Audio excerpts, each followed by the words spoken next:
अगला अध्याय।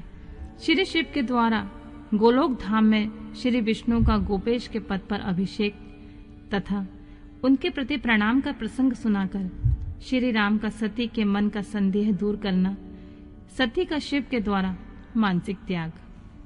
श्री राम बोले, देवी, प्राचीन काल में एक समय परम दृष्टा भगवान शंभु ने अपने परात्पर धाम में विश्वकर्मा को बुलाकर उनके द्वारा अपनी गौशाला में एक रमणीय भवन बनवाया जो बहुत ही विस्तृत था।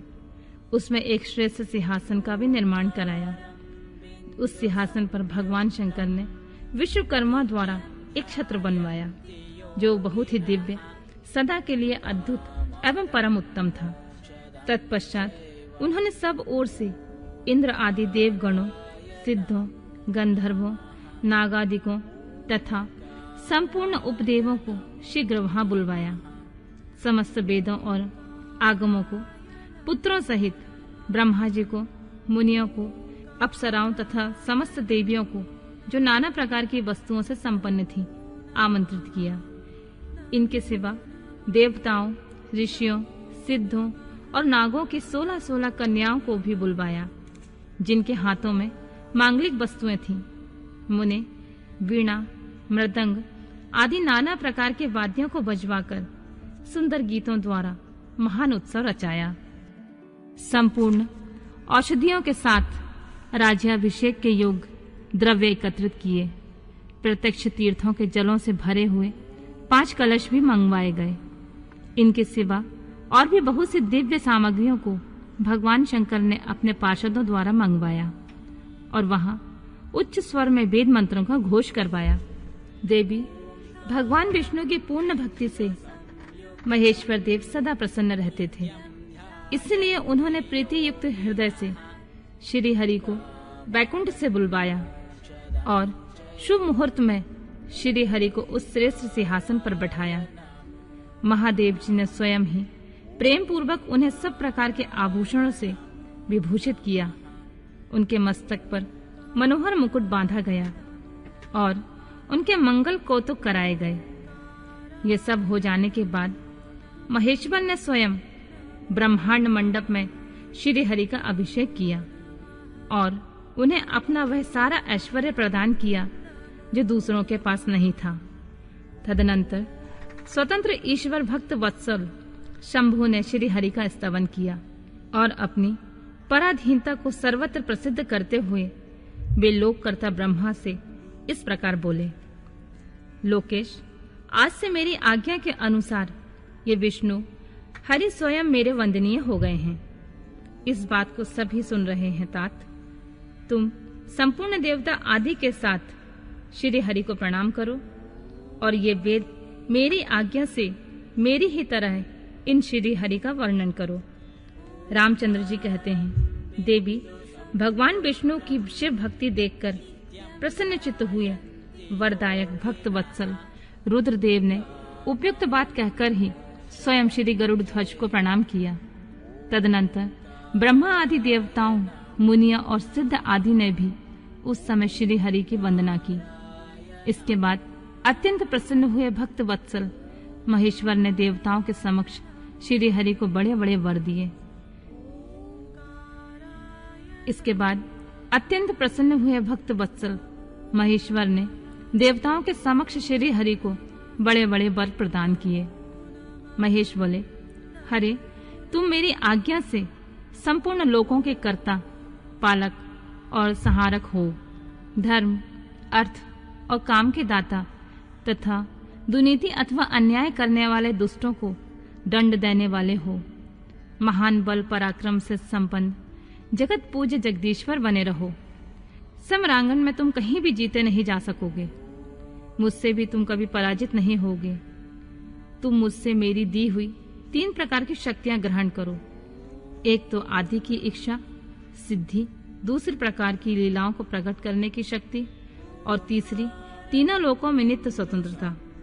हरे, जो तुमसे द्वेष करने वाले हैं वे निश्चय ही मेरे द्वारा प्रयत्न पूर्वक दंडनीय होंगे।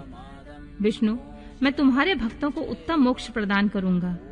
तुम इस माया को भी ग्रहण करो जिसका निवारण करना देवता आदि के लिए भी कठिन है, तथा जिससे मोहित होने पर यह विश्व जड़ रूप हो जाएगा। हरे, तुम मेरी बाईं भुजा हो और विधाता दाहिनी भुजा। तुम इस विधाता के भी उत्पादक और पालक होगे। मेरा हृदय रूप जो रुद्र है वही मैं हूँ, इसमें संशय नहीं है। वह रुद्र तुम्हारा और ब्रह्मा आदि देवताओं का भी निश्चय ही पूज्य है। तुम यहाँ रहकर विशेष रूप से संपूर्ण जगत का पालन करो। नाना प्रकार की लीलाएं करने वाले विविध अवतारों द्वारा सदा सबकी रक्षा करते रहो। मेरे चिन्मय धाम में तुम्हारा जो परम वैभवशाली और अत्यंत उज्जवल स्थान है वह गोलोक नाम से विख्यात होगा। हरे, भूतल पर जो तुम्हारे अवतार ग्रहण होंगे वे सबके रक्षक और मेरे भक्त होंगे। मैं उनका अवश्य दर्शन करूंगा। वे मेरे वर से सदा प्रसन्न रहेंगे। रामचंद्र जी कहते हैं, देवी, इस प्रकार श्री हरि को अपना अखंड ऐश्वर्य सौंपकर उमा वल्लभ भगवान हर स्वयं कैलाश पर्वत पर रहते हुए अपने पार्षदों के साथ स्वच्छंद क्रीड़ा करते हैं। तभी से भगवान लक्ष्मीपति वहां गोप वेश धारण करके आए और गोप गोपी तथा गौओं के अधिपति होकर बड़ी प्रसन्नता के साथ रहने लगे। वे श्री विष्णु प्रसन्नचित हो समस्त जगत की रक्षा करने लगे। वे शिव की आज्ञा से नाना प्रकार के अवतार ग्रहण करके जगत का पालन करते और इस समय वे ही श्री हरि भगवान शंकर की आज्ञा से 4 भाइयों के रूप में अवतीर्ण हुए हैं। उन 4 भाइयों में सबसे बड़ा मैं राम हूँ, दूसरे भरत, तीसरे लक्ष्मण और चौथे भाई शत्रुघ्न। देवी, मैं पिता की आज्ञा से सीता और लक्ष्मण के साथ वन में आ गया। यहाँ किसी निशाचर ने मेरी पत्नी सीता को हर लिया है और मैं विरही होकर भाई के साथ इस वन में प्रिया का अन्वेषण करता हूँ। जब आपका दर्शन प्राप्त हो गया तब सर्वथा मेरा कुशल मंगल ही होगा। माँ सती, आपकी कृपा से ऐसा होने में कोई संदेह नहीं है। देवी, निश्चय ही आपकी ओर से मुझे सीता की प्राप्ति विषयक वर प्राप्त होगा। आपके अनुग्रह से उस दुख देने वाले पापी राक्षस को मारकर मैं सीता को अवश्य प्राप्त करूंगा। आज मेरा महान सौभाग्य है जो आप दोनों ने मुझ पर कृपा की है, जिस पर आप दोनों दयालु हो जाएं। भय पुरुष तो धन्य और श्रेष्ठ है। इस प्रकार बहुत सी बातें कहकर कल्याणमयी सीता देवी को प्रणाम करके रघुकुल शिरोमणि श्री राम उनकी आज्ञा से उस वन में विचरने लगे। पवित्र हृदय वाले श्री राम की यह बात सुनकर सती मन ही मन शिव भक्ति पारायण रघुनाथ जी की प्रशंसा करते हुए प्रसन्न हुई और अपने कर्मों को याद करके उनके मन में बड़ा शोक हुआ। उनकी अंग कांति फीकी सी पड़ गई। वे उदास होकर शिव जी के पास लौटी। मार्ग में जाती हुई देवी सती बारंबार चिंता करने लगी कि मैंने भगवान शिव की बात नहीं मानी और श्री राम के प्रति कुसित बुद्धि कर ली। अब शंकर जी के पास जाकर उन्हें क्या उत्तर दूंगी। इस प्रकार बारंबार विचार करके उन्हें उस समय बड़ा पश्चाताप हुआ। शिव के समीप जाकर सती ने उन्हें मन ही मन प्रणाम किया। उनके मुख पर विषाद छा गया था और शोक से व्याकुल तथा निस्तेज हो गई थी। सती को दुखी देखकर भगवान हर ने उनका कुशल समाचार पूछा और प्रेम पूर्वक कहा, तुमने किस प्रकार परीक्षा ली। उनकी यह बात सुनकर सती मस्तक झुकाए उनके पास खड़ी हो गई। उनका मन शोक और विषाद में डूबा हुआ था। भगवान महेश्वर ने उन्हें ध्यान लगाकर सती का सारा चरित्र जान लिया और उन्हें मन से त्याग दिया। वेद धर्म का प्रतिपालन करने वाले परमेश्वर शिव ने अपनी पहले की हुई प्रतिज्ञा को नष्ट होने नहीं दिया। सती का मन से त्याग करके वे निवास भूत कैलाश पर्वत पर चले गए। मार्ग में महेश्वर और सती को सुनाते हुए आकाशवाणी बोली, परमेश्वर, तुम धन्य हो और तुम्हारी यह प्रतिज्ञा भी धन्य है। तीनों लोकों में तुम्हारे जैसा महायोगी और महाप्रभु दूसरा कोई नहीं है। यह आकाशवाणी सुनकर देवी सती की कांति फीकी पड़ गई। उन्होंने भगवान शिव से पूछा, नाथ, मेरे परमेश्वर, आपने कौन सी प्रतिज्ञा की है, बताइए। सती के इस प्रकार पूछने पर भी उनका हित चाहने वाले प्रभु ने पहले अपने विवाह के विषय में भगवान विष्णु के सामने जो प्रतिज्ञा की थी उसे नहीं बताया। मुने, उस समय सती ने अपने प्राण वल्लभ पति भगवान शिव का ध्यान करके उनके समस्त कारण को जान लिया, जिससे उनके प्रियतम ने उन्हें त्याग दिया था। शंभु ने मेरा त्याग कर दिया। इस बात को जानकर दक्ष कन्या सती शीघ्र ही अत्यंत शोक में डूब गई और बारंबार सिसकने लगी। सती के मनोभाव को जानकर शिव ने उनके लिए जो प्रतिज्ञा की थी उसे गुप्त ही रखा और वे दूसरी बहुत सी कथाएं कहने लगे। नाना प्रकार की कथाएं कहते हुए वे सती के साथ कैलाश पर जा पहुंचे। श्रेष्ठ आसन पर स्थित हो चिरवृत्तियों के निरोध पूर्वक समाधि लगा अपने स्वरूप का ध्यान करने लगे। सती मन में अत्यंत विषाद ले अपने उस धाम में रहने लगी। मुने, शिवा और शिव के उस चरित्र को कोई नहीं जानता था।